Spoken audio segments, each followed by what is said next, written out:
معین نہیں کر سکتا، لیکن ہر شاعر کو اس کی خاص صفات میں باکمال سمجھا جا سکتا ہے۔ میرا کہنا یہ ہے کہ بہترین شاعر امراء القیس ہے جبکہ وہ سوار ہو، اور بہترین شاعر نابغہ، نون الف بے غین ہے، نابغہ ہے جبکہ وہ خوف کی حالت میں ہو، اور بہترین شاعر ظہیر، زے ہے یہ رے، یا ظہیر ہے، یا یہ اس کو زہیر بھی پڑھ سکتے ہیں یا ظہیر جی ہے، جبکہ وہ کون سی چیز سے دل لگا لے، جبکہ وہ کسی چیز سے دل لگا لے، اور بہترین شاعر عاشی ہے جس وقت وہ مستی یعنی طرب کی حالت میں ہو۔ جب اسلام کا ظہور ہوا تو عاشی زندہ تھا لیکن اسے اسلام قبول کرنے کی توفیق نہیں ہوئی، اس کی نظر کمزور تھی، لہٰذا اس کو عاشی کا نام دے کر عمر کے آخری حصے میں وہ مکمل جملہ اس سے پچھلے والا پڑھتی ہوں کہ اس کی نظر کمزور تھی لہٰذا اس کو عاشی کا نام دے دیا گیا۔ عمر کے آخری حصے میں وہ مکمل نابینا ہو گیا تھا۔ اس کا اصلی نام میمون بن قیس تھا۔ مذکورہ بالا شعر میں اس زمانے کی طرف اشارہ ہے کہ جب عاشی جابر کے بھائی حیان کا ہم نشین تھا۔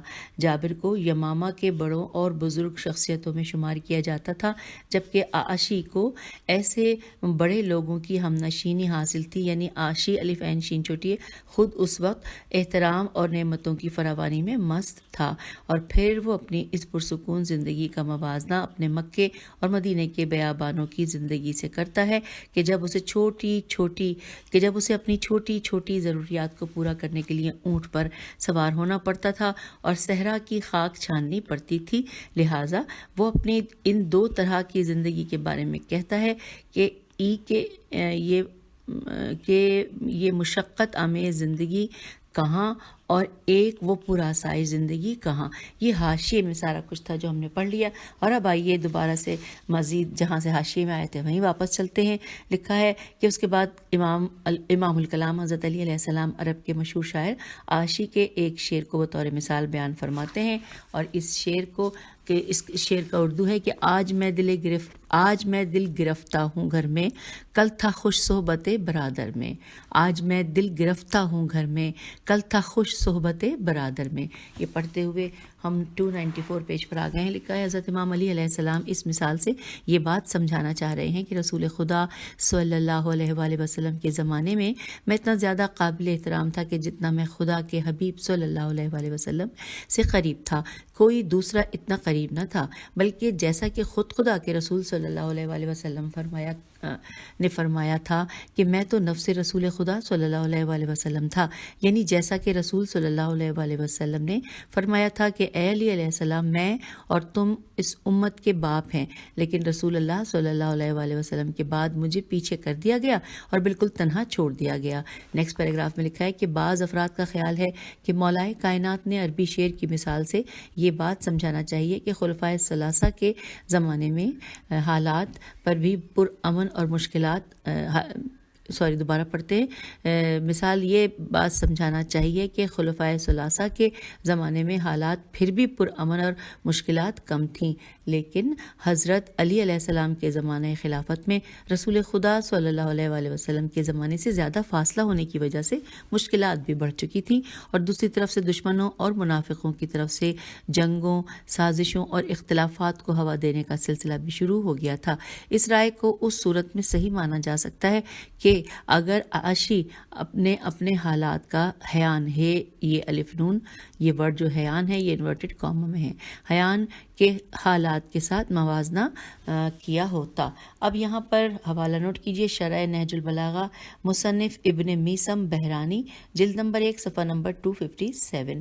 آگے چلتے ہیں، لکھا ہے اور پھر امام جن و انس سب سے زیادہ جس بات پر تعجب کرتے ہیں وہ یہ ہے کہ مولا فرما رہے ہیں کہ اب یہاں پہ مولا کا جو جملہ ہے یہ وہ والا جملہ ہے جہاں پہ فیا اجبن بہنا ہوا، یہ والا جملہ ہے۔ اس میں لکھا ہے، ترجمہ ساتھی ہے کہ تعجب اور حیرت کی بات ہے کہ جو شخص اپنی زندگی میں عوام الناس سے معذرت کا اظہار کرتا ہے اور خلافت سے کنارہ کشی چاہتا ہے، موت کے وقت خلافت کے مسند کو دلہن کی طرح سجا کر دوسرے کو بطور انعام پیش کر رہا ہے۔ یہاں پہ مولا کے کلام کا اس چھوٹے سے ٹکڑے کا ترجمہ مکمل پڑھا، پھر لکھا ہے یہ کلام امام معصوم علیہ السلام اس مشہور حدیث کی طرف اشارہ ہے جس میں حضرت ابو بکر نے اپنی خلافت کے آغاز میں میں لوگوں کو مخاطب کرتے ہوئے کہا تھا کہ مجھے خلافت سے معاف رکھو، میں تم لوگوں میں سے بہترین فرد نہیں ہوں۔ بعض افراد نے خلیفہ اول کے پہلے خطبے کو یوں نقل کیا ہے کہ مجھے خلافت کے لیے منتخب کیا گیا ہے جبکہ میں تم سب سے بہتر اور قابل انسان نہیں ہوں، اور یہ اس میں حوالہ ہم نے پڑھنا ہے حاشیے میں، اس کو ہم آگے پیج 295 پہ لکھا ہے کہ یہ ایک ایسی حدیث ہے جو کثرت سے کتب شیعہ و سنی دونوں میں نقل ہوئی ہے۔ ابن ابی الحدید نے اپنی شرح نہج البلاغہ میں دونوں الفاظ کے ساتھ اس حدیث کو بیان کیا ہے۔ حوالہ شرح نہج البلاغہ ابن ابی الحدید جلد نمبر 1 صفحہ نمبر 169۔ آئیے اب ہم ساتھ ساتھ اس میں اور بھی لکھا ہے شیخ محمد عبدہ بزرگ مصری دانشور اپنی شرح نہج البلاغہ میں کہتے ہیں کہ بعض افراد نے روایت کی ہے کہ حضرت ابو بکر نے بیعت کے بعد کہا تھا کہ مجھے معاف کرو، میں تم سب سے بہتر نہیں ہوں، لیکن اکثر دانشوروں نے اس روایت کو اس شکل میں قبول نہیں کیا اور ان کا کہنا ہے کہ مجھے تمہارا سرپرست بنایا گیا، یعنی یہ کہا تھا کہ مجھے تمہارا سرپرست بنایا گیا ہے جبکہ میں تم لوگوں سے بہتر نہیں ہوں۔ ساتھ ہی لکھا ہے شرح نہج البلاغہ عبدہ این بے دال ہے صفحہ نمبر 86، اسی خطبے کے ضمن میں یہ ساری گفتگو موجود ہے۔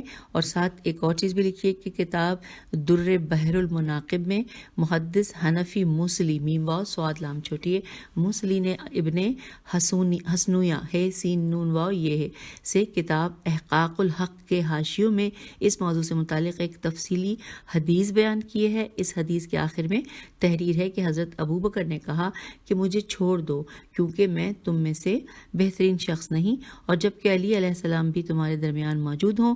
احقاق الحق یہ کتاب کا نام ہے، جو ہم نے پڑھا کہ احقاق الحق جلد نمبر 8 صفحہ نمبر 240۔ پھر لکھا ہے مشہور مورخ طبری لکھتا ہے کہ بیعت ثقیفہ کے بعد اب حضرت ابو بکر نے خطبہ دیا اور کہا کہ اے لوگو، مجھے تم لوگوں کے لیے یہ خلیفہ چنا گیا ہے جبکہ میں تم لوگوں میں سے بہترین فرد نہیں ہوں۔ تاریخ طبری جلد نمبر 2 صفحہ نمبر 450، طباعت موسع علمی بیروت۔ اور پھر ایک اور آخری بات اس حوالے سے لکھی ہے کہ ابن قتیبہ دینوی قاف تے یہ بے ہے قتیبہ یا قتیبہ دینوی اپنی کتاب الامامۃ والسیاست میں نقل کرتا ہے کہ حضرت ابو بکر نے روتے ہوئے لوگوں سے کہا کہ مجھے تم لوگوں کی بیعت کی کوئی حاجت نہیں، میری بیعت کو واپس کر دو۔ کتاب ہے الامامہ والسیاست اور جلد نمبر 1 صفحہ نمبر 20۔ تو سامعین، یوں ہم نے یہ تمام تفصیلات مختلف کتابوں سے جان لی اس بات کے اوپر کہ جس کو یہ ہم نے ابھی پڑھا تھا کہ مشہور حدیث کی طرف اشارہ ہے۔ کون سی حدیث؟ کہ جس میں حضرت ابو بکر نے اپنی خلافت کے آغاز میں لوگوں کو مخاطب کرتے ہوئے کہا تھا کہ مجھے خلافت سے معاف رکھو، میں تم لوگوں میں سے بہترین فرد نہیں ہوں۔ تو حضرت ابو بکر کے اس خطبے کے اس حصے کو مختلف کتابوں سے یہاں پر واضح کیا گیا ہمارے لیے۔ آئیے اب ہم آگے چلتے ہیں۔ لکھا ہے یہ روایت جس انداز میں اور جن الفاظ میں بھی بیان ہوئی ہے، لیکن ایک بات تو ہر زاویے سے ثابت ہو جاتی ہے کہ خلیفہ اول خلافت کے لیے بذات خود تیار نہیں تھے، یا بعض لوگوں کا اندازہ ہے کہ خلافت سے لا تعلقی اور بے نیازی تھی، یا یہ کہ حضرت علی علیہ السلام کے ہوتے ہوئے اپنے آپ کو اس عہدے کے لیے شائستہ اور حقدار نہیں سمجھتے تھے۔ بہرحال اس میں سے کسی بھی رائے اور نظریے کو صحیح مانے، نتیجہ یہ نکلتا ہے کہ خلیفہ اول کی یہ گفتگو اور ان کی زندگی کے آخری دنوں میں خلیفہ دوم کو اپنا جانشین معین کرنے کا عمل آپس میں کوئی مناسبت نہیں رکھتے۔ یہی وہ نقطہ ہے جس پر امام علی علیہ السلام حیران ہیں اور تعجب کا اظہار فرماتے ہیں کہ اگر خلیفہ اول خلافت کے مسئلے میں کوئی بھی دلچسپی نہیں رکھتے تھے تو یہ اچانک عوام خواص نیز پوری امت مسلمہ سے مشورے کے بغیر اور ان کی پسند و ناپسند کے جانے بغیر کیسے راتوں رات آنن فانن خلافت کے ایک شخص سے دوسرے تک منتقل ہونے کے لیے سارے مراحل طے ہو گئے اور جن و بشر میں سے کسی کو کانوں کان خبر بھی نہ ہوئی، اور خلافت کے اعلان کے بعد عوام الناس کو بیعت کرنے کے لیے کہا گیا۔ اپنی گفتگو کے اس حصے کے آخر میں فرماتے ہیں، جو مولا کا یہاں پہ جو جملہ ہے، لشدہ ما تشترا زرعہا، اس کے حوالے سے ترجمہ پڑھتے ہوئے ہم پیج 296 پہ آ گئے کہ کتنے اطمینان کے ساتھ دونوں نے باری باری خلافت سے فائدہ اٹھایا اور اس اونٹنی یعنی کہ خلافت کے تھنوں سے اپنے اپنے حصے کے مطابق دودھ نکالا. یہ ترجمہ مولا کے اس کلام کا اس حصے کا اس کے حوالے سے پڑھتے ہیں. لکھا ہے زرع زواد پہ زبر ہے رے اور عین، پھر عین پہ زبر ہے اور رے پہ جزم ہے. تو زرع سے مراد پستان اور بریکٹ میں لکھا ہے تھن ہے، اور تشترا شطر کے مادے سے ہے جس کے معنی ہے کسی چیز کا کچھ حصہ. یہ خوبصورت تشبیہ پڑھنے اور سمجھنے والے کے ذہن کو بات کی گہرائی تک پہنچا دیتی ہے. اس تشبیہ کو وہاں استعمال کیا جاتا ہے جہاں یہ بتانا مقصود ہو کہ کچھ لوگ باری باری کسی چیز کو استعمال میں لاتے ہیں. دراصل اونٹنی کے 4 تھن ہوتے ہیں. یہ جوڑی کی شکل میں 2 آگے اور 2 پیچھے ہوتے ہیں، اور عام طور سے دودھ نکالتے وقت 2 تھنوں کو ایک ساتھ پکڑ کر دودھ نکالا جاتا ہے. کلام امام علیہ السلام میں 2 تھنوں کا لفظ استعمال کیا گیا ہے، جس کے لیے عربی میں تشترا کا لفظ ہجے کر دوں، تے پہ زبر، شین پہ زبر، توئے پہ تشدید اور زبر، اور پھر را کے پھر زبر. تو تشترا کا لفظ آیا ہے، عربی میں تشترا کا لفظ آیا ہے، یعنی ان 2 افراد خلیفہ اول و دوم میں سے ایک نے اپنے حصے کو استعمال کیا اور بقیہ حصہ دوسرے کے لیے چھوڑ دیا. بہرحال نتیجہ یہ سمجھ میں آتا ہے کہ یہ سب کچھ اتفاقی طور پر رونما نہیں ہوا، بلکہ پہلے سے سب کچھ طے شدہ تھا. اب سامعین یہاں پر پیج 296 پر ہی ہم جب ہے، یہاں پر ایک ہیڈنگ ہے، اور یہاں ہیڈنگ کیا ہے کہ ایک سوال کا جواب، یہ ہیڈنگ ہے. آئیے جانتے ہیں کیا سوال ہے اور کیا جواب. لکھا ہے بعض افراد نے اس مقام پر بالکل وہی بات دہرائی ہے کہ جو خلیفہ اول کے بارے میں کہی گئی تھی کہ خلیفہ اول لوگوں سے اپنی بیعت واپس لینا چاہتے تھے کیونکہ وہ ان میں سے سب سے بہتر فرد نہیں تھے. اور یہی بات حضرت علی علیہ السلام نے اسی نہج البلاغہ میں قتل خلیفہ سوم کے بعد لوگوں سے یوں فرمائی، انورٹڈ کاما میں ہم ترجمہ پڑھ رہے ہیں، کہ مجھے چھوڑ دو، کسی اور کو تلاش کرو. اگر مجھے چھوڑ دو گے تو میں بھی تم میں سے ایک ہو جاؤں گا. شاید میں تم سے زیادہ سننے والا، نیز اطاعت کرنے والا ہوں گا اس فرد کا جس کا تم سب انتخاب کرو گے. میں تم لوگوں کا وزیر اور مشاور یعنی مشورہ دینے والا بن جاتا ہوں. یہ تم لوگوں کے لیے اس وقت کے لوگوں کے مزاج کے مطابق یہ بات ان کے لیے زیادہ بہتر ہے. اس سے بہتر ہے کہ میں تم لوگوں پر حاکم یعنی کہ امیر یا تم لوگوں کا رہبر بن جاؤں. اب پھر یہاں تک تو یہ انورٹڈ کاما ہے، یہاں پہ کلوز ہو گیا.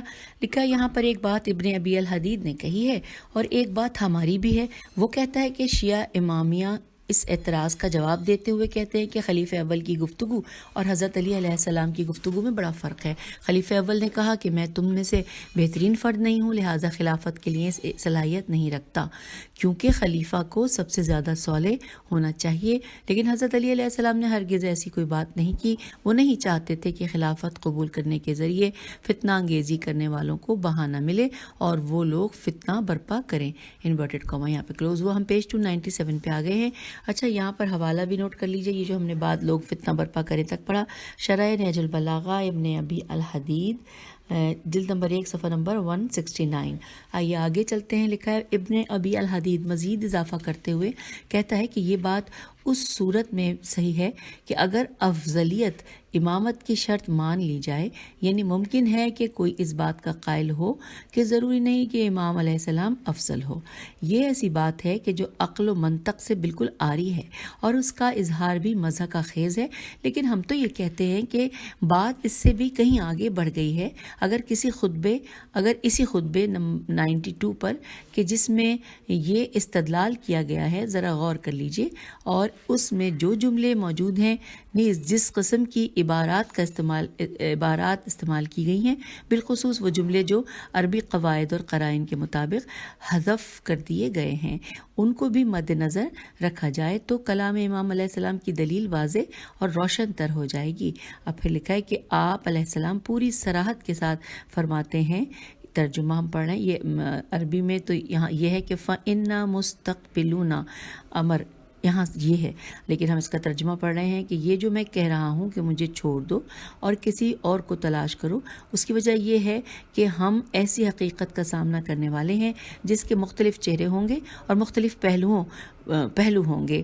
زندگی کے ان حقائق کو دیکھ کر نہ دلوں کو قرار ہوگا اور نہ عقلوں کو استحکام ہوگا. انورٹڈ کاما یہاں پہ کلوز ہو گیا.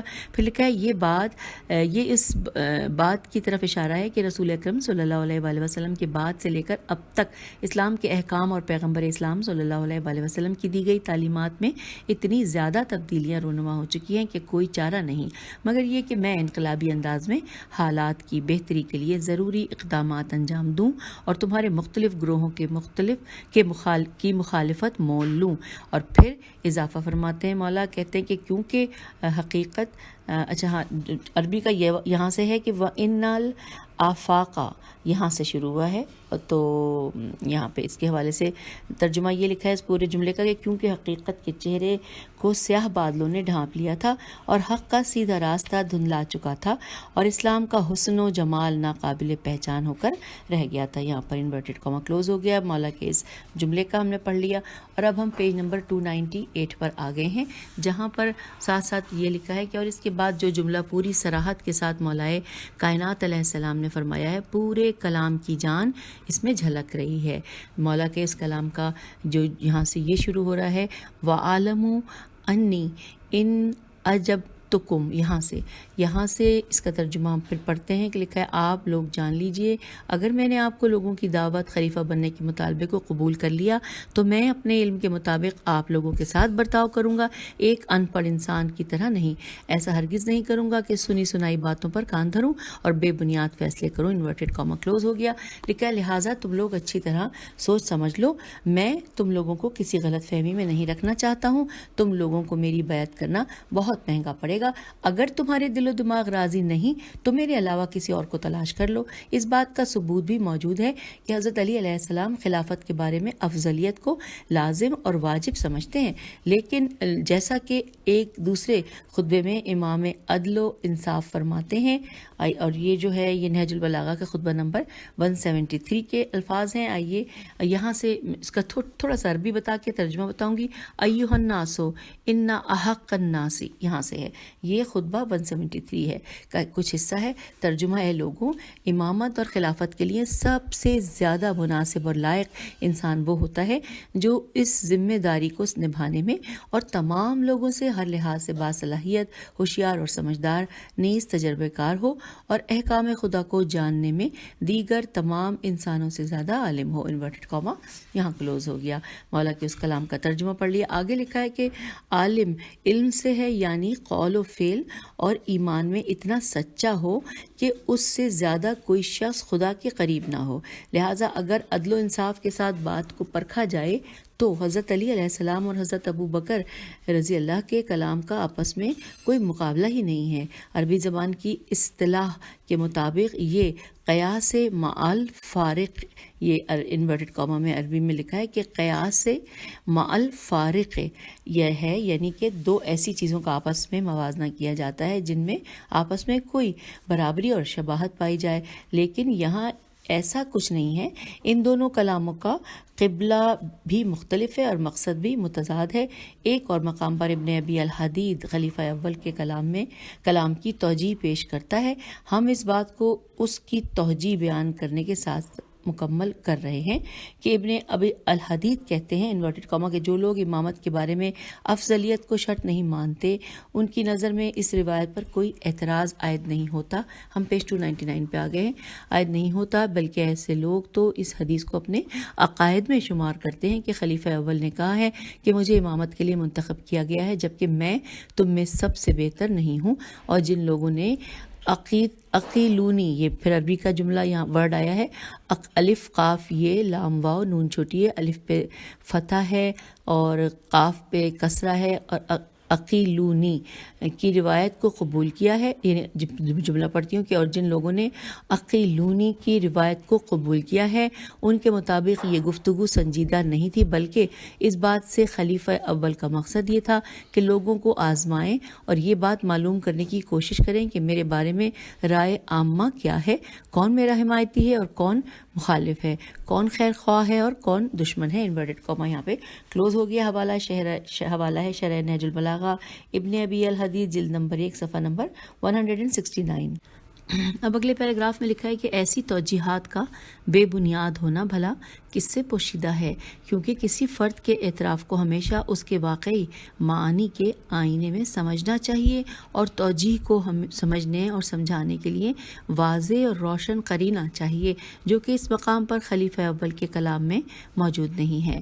دوسرے الفاظ میں یہ اعتراف ہر عدالت میں ایک اعتراف کے عنوان سے واقعی اور حقیقی اعتراف سمجھا جائے گا، اور اس کے بارے میں کسی بھی قسم کا کوئی عذر قابل قبول نہیں سمجھا جائے گا، مگر یہ کہ کوئی واقعی اور واضح دلیل اور ثبوت ہو، اور اس کے بعد خلیفہ دوم کی شخصیت، ان کی صفات اور خصوصیات، نیز ان کے زمانے کے حالات، مسائل اور ماحول کو بیان کرتے ہوئے فرماتے ہیں۔ اب جو مولا کے یہاں پہ الفاظ ہیں، ان الفاظ کو یہاں پر 3 حصوں میں بانٹا گیا ہے سمجھانے کے لیے اس کی شرح کو۔ پہلے اس جملے کا ترجمہ پڑھ لیتے ہیں کہ اس خلیفہ اول نے ایسے فرد کے ہاتھ میں خلافت دی کہ جو سخت مزاج کا مالک تھا، سخت گیری کی فطرت تھی، بار بار غلطی کرنا اور بار بار معذرت چاہنا اس کا رویہ تھا۔ انورٹڈ کاما کلوز ہو گیا۔ اب اس میں یہ جس ترجمہ ہے جس جملے کا، اس کو سمجھنے کے لیے 3 پارٹس میں تقسیم کیا گیا ہے مولا کے قول کو۔ پہلا ہے فسیرہا فی حوزۃ، اس حوالے سے دیکھتے ہیں، لکھا ہے کہ حوزت کا مطلب ہے کہ حدود اربع، علاقہ، دائرہ، اختیارات، نیز طبیعت اور مزاج۔ یہ حیازت ہے، یہ الف زیت حیازت کے مادے سے لیا گیا ہے، جس کے معنی جمع کرنا اور اخذ کرنا ہیں۔ یہ اس حوالے سے لکھا تھا۔ اسی جملے کا اگلا پارٹ ہے خشناء یغلظ کل موہا۔ دوبارہ پڑھتی ہوں، خشناء، این حمزہ ہے، اس کے اوپر الف ہے، خشناء یغلظ، زوئے کے ساتھ ہے، یغلظ کل موہا۔ اور اس حوالے سے تفصیلات یہ ہیں کہ کل یعنی کاف لام میم یعنی زخم، اور صراحت صاد ر الف ہے صراحت، اور کلام کے معنی میں یہ اس لیے استعمال کیا گیا ہے کہ ہر کلام اپنے مد مقابل پر گہرا اثر رکھتا ہے۔ کہا جاتا ہے کہ تلوار کا زخم بھر جاتا ہے لیکن زبان کا زخم کبھی نہیں بھرتا۔ اور اب مولا کے جملے کا اگلا حصہ کہ جس کو ہم حاشیے میں اس کے بارے میں جانیں گے، وہ پارٹ یوں ہے کہ وَيَخْشُنُ مَسُّهَا يَكْسُرُ الْإِسْعَارُ، این یہ سے الف رے اسارو۔ اس حوالے سے لکھا ہے کہ اسار این سین این سے الف رے یعنی لغزش یا غلطی۔ پھر اس کے بعد لکھا ہے، بس جملہ مکمل ہو گیا کہ فیہا والاعتذار منہا، جس کا ترجمہ ہم نے پڑھ لیا۔ پھر اس کے بعد اب لکھا ہے کہ عربی لفظ حوزتن سے مراد یہ ہے کہ خلیفہ دوم کا پورا مزاج اور شخصیت دراصل 4 صفات پر مشتمل ہے۔ پہلی صفت ہے یغلظ کل موہا کے ذریعے بیان کیا گیا ہے کہ جس کا مطلب یہ ہے کہ ایک ایسا انسان کہ جس کا مزاج یہ ہے کہ اگر کوئی اس سے ملاقات کرے تو جسمانی اور روحانی لحاظ سے شدید مجروح ہو جاتا ہے۔ پھر دوسری صفت لکھیے، دوسری صفت میں لکھا ہے کہ وَيَخْشُنُ مَسُّهَا، اس کے ذریعے بیان کی گئی ہے، یعنی وجہ ہے، یہی وجہ ہے کہ خلیفہ دوم کے بارے میں حوزتن خشناء شدت آمیز صفات کا مالک استعمال کی گئی ہے، اور اس کے بعد 2 جملوں میں اس کی تفسیر کی گئی ہے کہ گفتگو میں انتہائی سختی اور برتاؤ میں انتہا پسندی پائی جاتی ہے۔ تیسری صفت ہے بار بار غلطیاں کرنا ہے، جیسے کہ یکسر الاسارو فیہا، کثرت سے غلطیاں کرنا اس کا مزاج تھا، اور یہ بیان کیا گیا ہے۔ چوتھی صفت ہے بار بار معذرت چاہنا، جیسے والاعتذار منہا، کثرت سے معذرت چاہنا بھی اس کے مزاج کی مجبوری تھی۔ پھر لکھا خلیفہ دوم کا کثرت سے غلطیاں کرنا خاص طور سے احکام اسلام بیان کرنے کے بارے میں ہے، اور پھر معذرت چاہنا تاریخ اسلام ان حقائق سے بھری ہوئی ہے، حتیٰ کہ اہل سنت کے دانشور حضرات کی کثیر کتب اس موضوع پر دستیاب ہیں۔ اب انورٹڈ کاما میں نام لکھا ہے، نکات کے ضمن میں ان غلطیوں کا ذکر ہوگا انشاءاللہ۔ تو سامعین وہ ہم اس کے بعد آگے پڑھیں گے نکات کے حوالے سے۔ تو اجازت دیجیے اس نشست سے، جہاں سے ہم آپ سے خداحافظ کہہ رہے ہیں، پیج 300، یہیں سے ہم اگلی نشست میں سے آگے چلیں گے۔ ابھی شرح اور تفسیر جاری ہے۔ خدا حافظ، فی امان اللہ۔